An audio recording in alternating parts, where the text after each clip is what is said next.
All right, in this episode, we talk about mobility, and I think that's David Ardsma. David Ardsma's here.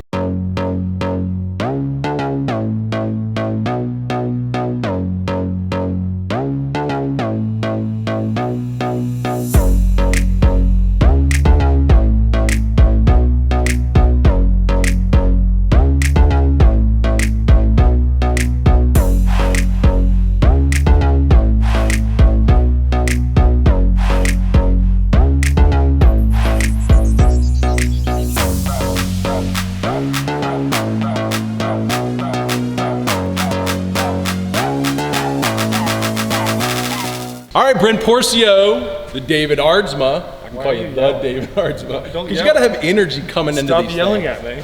You got to have energy, man. If not, they won't pay attention. They're flying through their Facebook and they won't pay attention unless they see me yelling at them. Okay. Right? All right, I like this. We're keeping it going.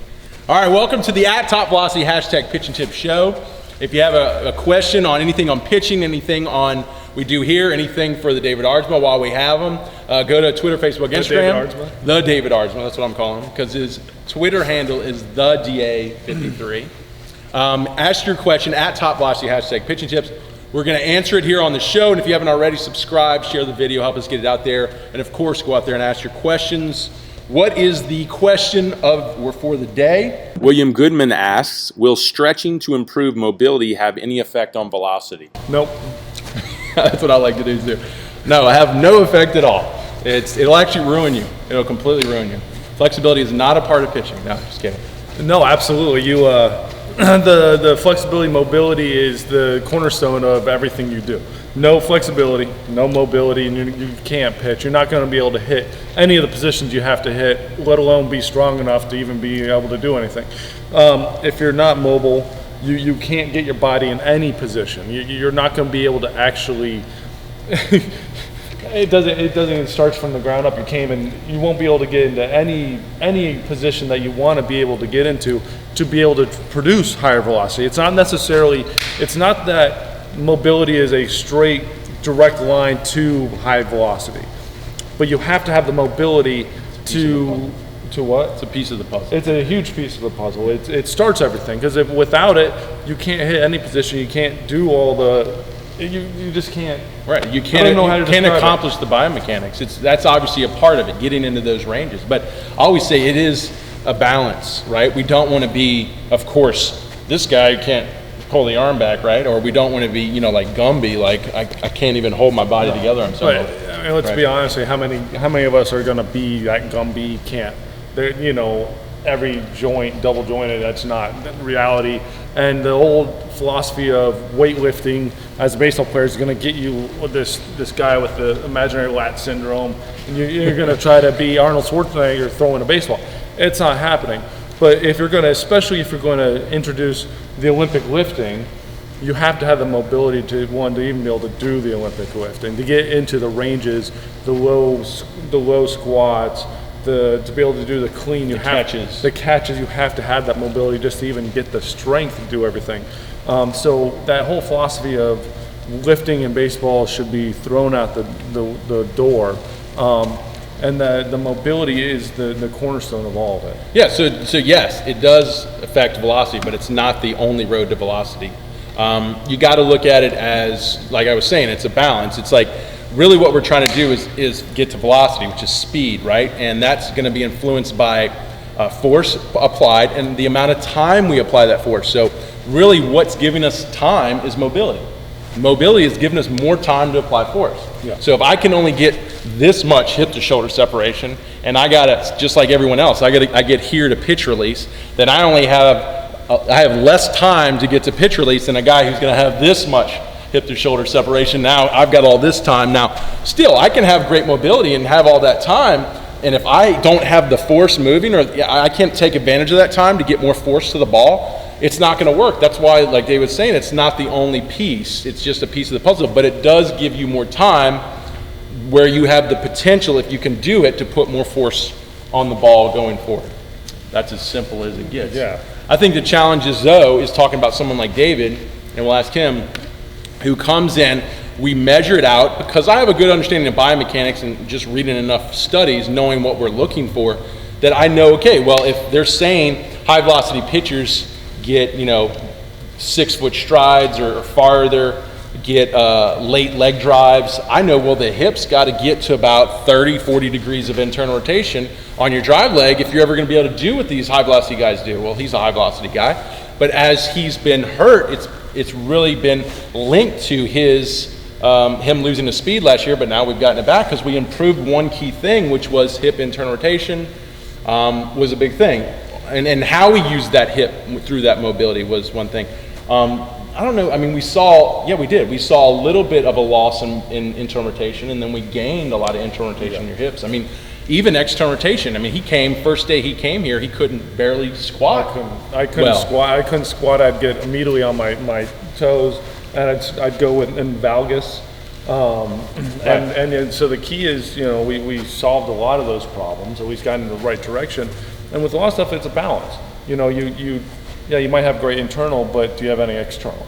And you might not have any internal, do you have great external? And they're both important. They're both important, so it's absolutely a balance. And especially when you start introducing all this lifting, you have to make sure you stay flexible, stay mobility before, after you work out, so you continue it. Especially when you start getting stronger, things starts getting tighter, that you can actually hit these ranges. And when you get older, things start getting tighter, right? Older injuries, it's gonna be tougher. Your body's not gonna move the same. It's not gonna be able to be as mobile, as flexible. So you have to put more of a focus on it to be able to still hit those ranges that a 20-year-old can hit, or a kid in high school can hit. I'm 33, 34, and I need to be able to compete with those guys. So I need to, get stronger and be as mobile as those kids. So tell them, all season, how many hours or how many minutes, maybe an hour, you work on a day on mobility? I mean, it's a big part of the program. In the off season, I'm for sure working on mobility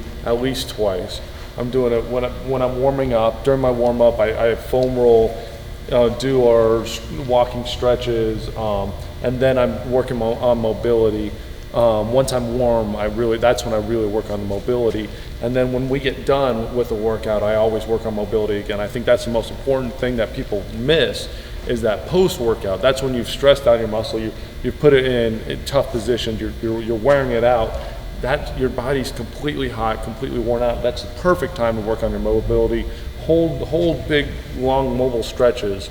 And if you hold it for a minute, 30 seconds to a minute, that's when you allow your body to start getting into those ranges that you weren't able to get into before. You start creating habits. You start creating that understanding within your body of what ranges you want it to hit. During the season, I'm stretching at least 3 times a day, probably 4. So I'm stretching before I warm up, and then I'm stretching. Then I work on mobility. Then I'm stretching before we actually go out to throw.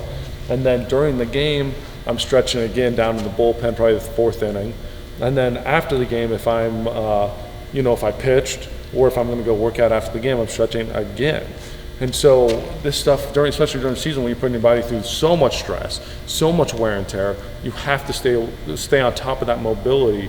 So, or you're going to start tightening up, and that's when guys start pulling hamstrings. That's when guys start having those little issues that affect you all season long if you're not staying on top of this stuff. Do you see I think I know the answer, but do you see the younger guys stretching more than the older guys at your level, or far less? Yeah, I see the younger guys, and let's be honest, when you're younger, your body doesn't need to be stretched as much. It just, you feel great. You wake up, you feel wonderful. But do you feel like that's a mistake? Absolutely, I think it's a huge mistake. I remember in high school, especially my freshman year in high school, I got made fun of constantly for stretching.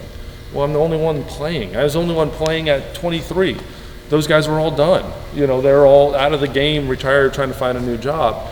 And I was the one that got made fun of every single day for stretching before and after games. And no one, and I look back and I would tell them all at the same time, like, you need this. You need to stay on top of this or you're going to get hurt.